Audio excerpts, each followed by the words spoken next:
this is what we're working with.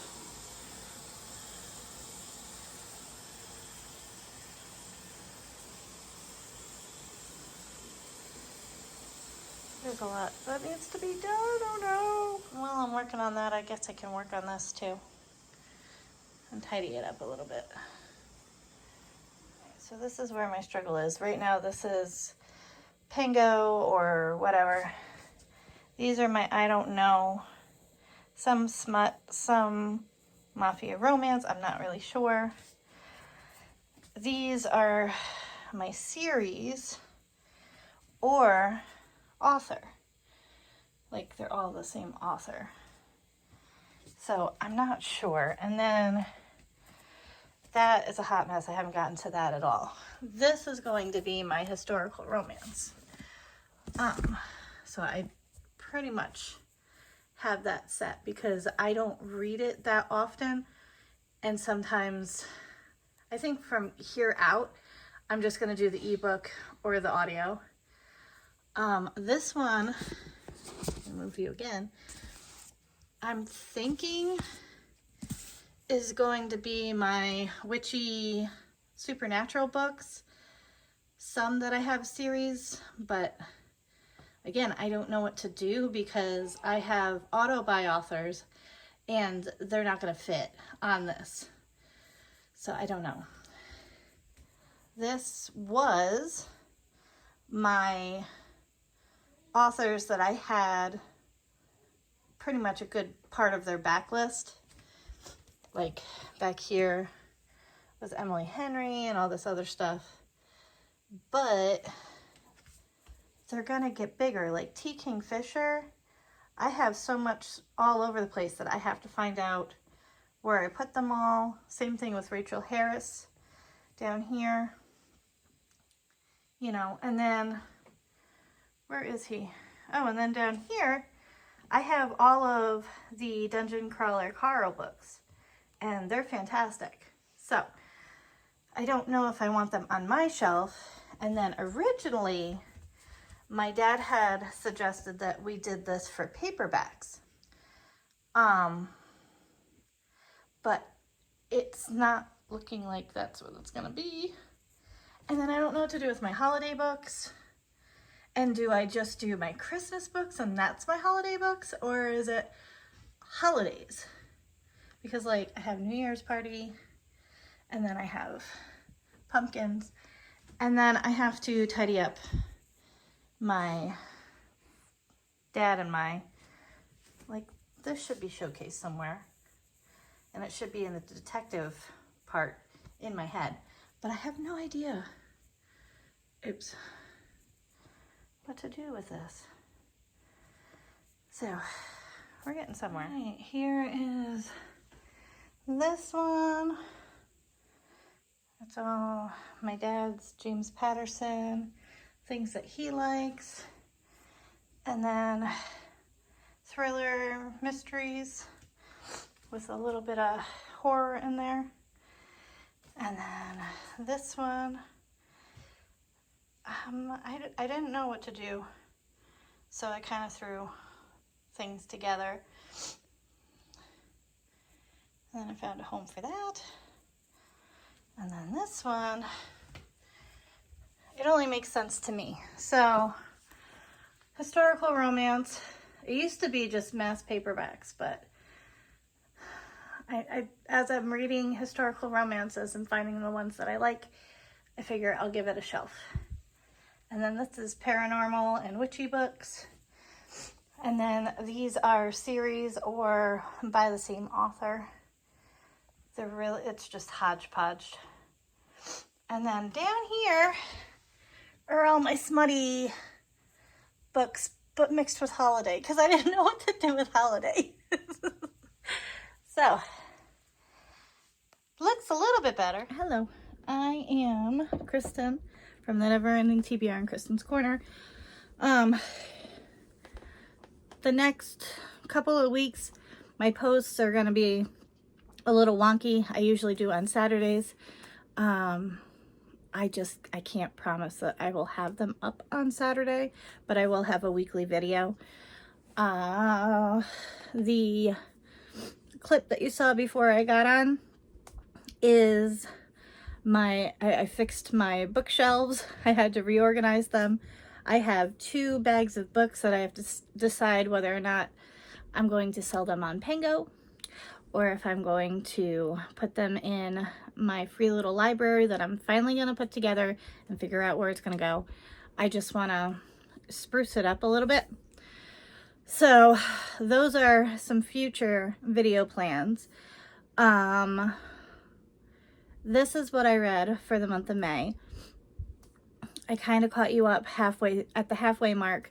The only 2 that I would like to talk about out of all the books that I read was A Safe Place to Die by Otto Schaefer. That was fantastic. That was just, oh my gosh. I read it for Zombie-thon, and I love that series. It's got such heart and realistic thinking in it. Like, if that happened tomorrow or today, you would be one of these characters without a doubt. Like, so it's so well written, because for me, I'm always, well, what happens?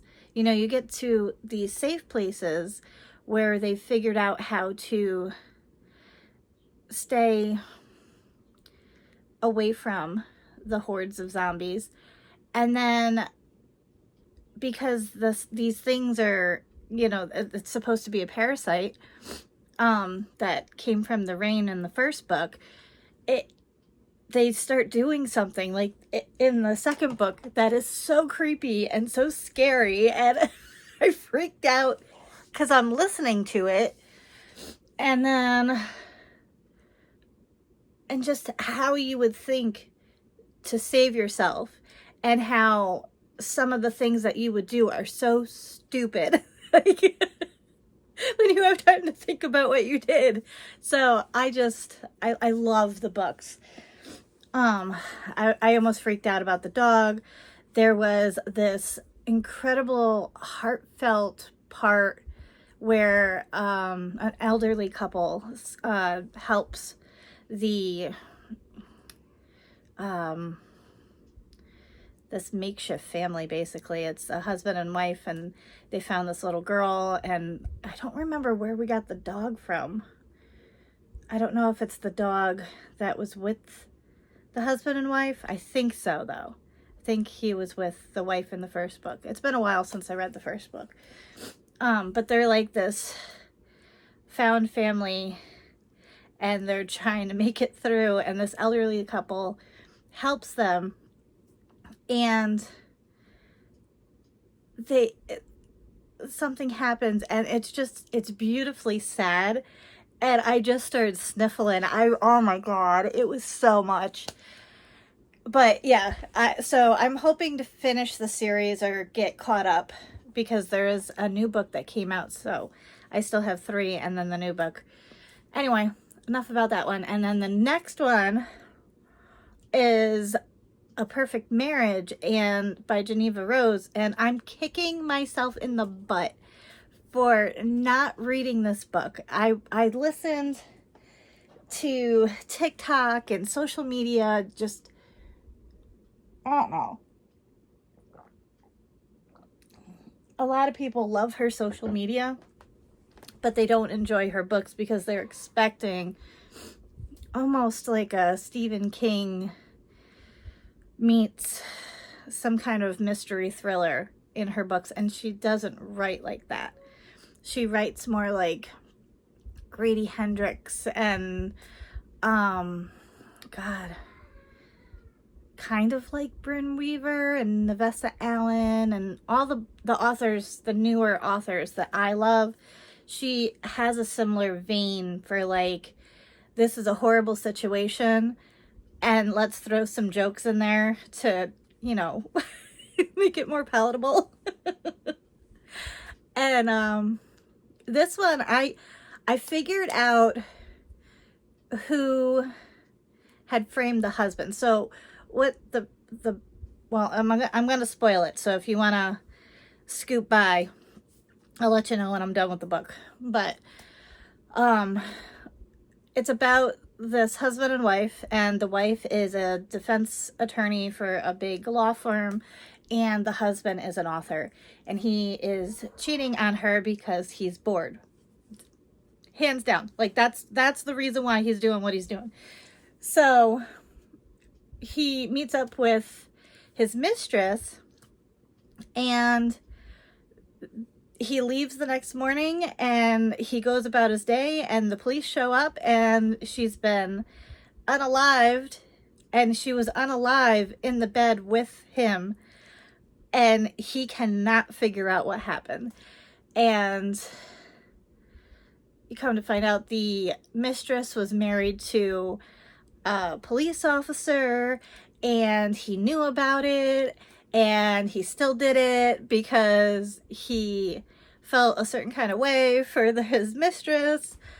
It was just a hot mess, and it was so well done, because like, I really didn't care if the husband went on death row, even though he didn't do it. I was like, if the twist is that he did do it and he was trying to get away with it or whatever, I don't care, right? And then there's like certain things, because you get the point of view from the husband, and then you get the point of view from the wife. And the wife is trying to be strong and do her job and like separate her job from what this hot mess of her life is. And oh my gosh, it was just so well done. And like this and the husband, he's a mama's boy, so this mother-in-law is just a jerk, an absolute jerk, like through the whole book, and you would just hate him and you hate his mom. And then you don't know whether or not the sheriff is in on it. Oh my god, I ate it up. I thought it was fantastic. And I'm going to read The Perfect Divorce, because it's following after what happens at the end of A Perfect Marriage, right into her next chapter of her life. So those were the two books that, like, towards the end of the readathon, I needed to get away from some of the historical romance, because I'm finding that I like it. I like a certain tone of it and a certain way that it's written, and I'm turned off by, I don't know, just more of the older style written books.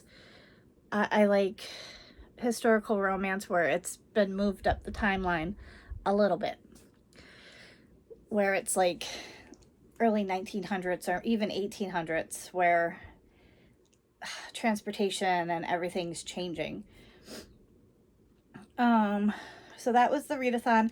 Our group, the professors, we were in third place, but it was a close reading. Like, it was close, and I'm impressed. I mean, I'm very proud of Crystal and the team captains and everybody that participated, because historical romance is a genre that's kind of dying out. So I think that readathons like this help just introduce that part of romance to readers, to see if maybe that's your thing or not. So that was that. Plans for this month. So if you haven't been with me a while, I'm a huge Anne Rice fan. Interview with the Vampire Season 3, The Vampire Lestat, my favorite book, premieres tonight, June 7th. And I am like, and I don't have cable, so I can't watch it when it comes out. I have to wait for it to, like, come out and then stream. So I might have to watch it tomorrow. I'm going to have to stay away from social media because they ruin everything. But I love Sam Reed as Lestat. I might even reread that book because, man, it was such a, like, I loved his character, and I hated Louis in the first book. Like, he just whined through the first book. And then, I don't know, I think it's just the type of character that I'm drawn to, which I would not like in real life. Are these arrogant, you know, they know what they want kind of thing. Yeah, because that's what I like in dark romance, you know, the dark humor and everything like that. Lestat has that, so I'm excited. And then I've been watching and having the worst FOMO. So AMC is the network that has the show, and they did a one night only concert event. I don't remember where it was, but it was off Broadway, I think, in New York City. And Sam Reed did the 6 or 7 songs that he recorded for this season's show. And everybody loved it, except, you know, some that were closer could see when he would, like, forget lyrics and stuff like that. But the way I feel is that happens in a regular concert that you could have paid hundreds of dollars for.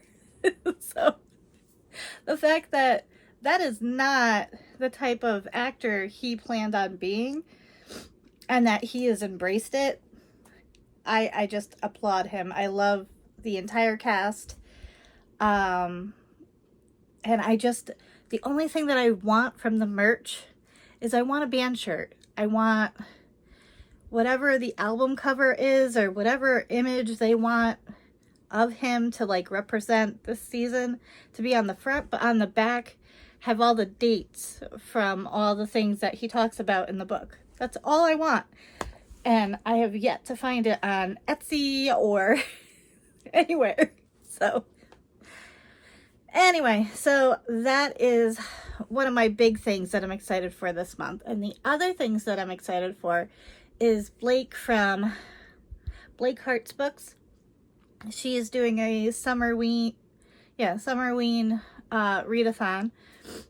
I'll link her video down below. And it's very easy. You can read summer books, or you can read Halloween or spooky or thriller, slasher, whatever type books, and have it fit whatever prompt she has. She has very few prompts. She had her first live, like her sprints was yesterday, so that was cool. And then B from Mama Needs to Read Romance, she does this really cool thing with her channel members, and